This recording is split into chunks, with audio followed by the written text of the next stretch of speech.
होइन के हो यो मारी गेरु वस्त्र धारण गरेर पो हिँडेको छस् त काका कहाँबाट गेरु वस्त्र हुनु यो त ब्राजिलको जर्सी हो जिलको जर्सी अनि किन लगाएर हिँडेको त अहिले ब्राजिलमा विश्वकप फुटबल भइरहेको छ म ब्राजिलको समर्थक त्यही भएर ब्राजिलको जर्सी लगाएको अनि काका तिमी चाहिँ कुन देशको समर्थक नि भुटानको भुटान बाहेक त अरू विकल्पै छैन ल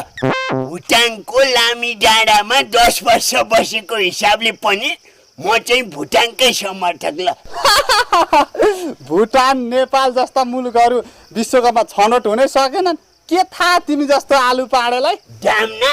छनौट होस् कि नहोस् म त भुटानको समर्थन गर्नलाई छनौटै हुनुपर्छ भन्ने केही छ अनि त डाम्नु चाहिँ किन नि जिलको समर्थक मलाई मन पर्ने खेलाडी नेमार छ नि त ब्राजिलमा मेरी आमै नि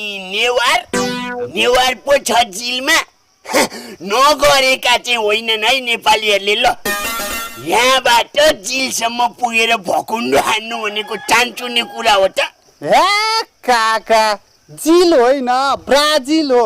अनि नेवार होइन नेमार हो नेमार त्यही त नेवार नाम चाहिँ के रहेछ त्यसको कुन जिल्लाबाट छानिएको हो थाहा छ जिल्ला कुन हो त्यो चाहिँ मलाई थाहा भएन तर नेमार जन्मेको चाहिँ ब्राजिलमै हो तँलाई जाम्ना नेवार केटी भएपछि म चाहिँ जिलकै समर्थक होला यो खोल तँलाई जाम्ना खुब गेरु वस्त्र धारण गरेर म अब जिलको समर्थक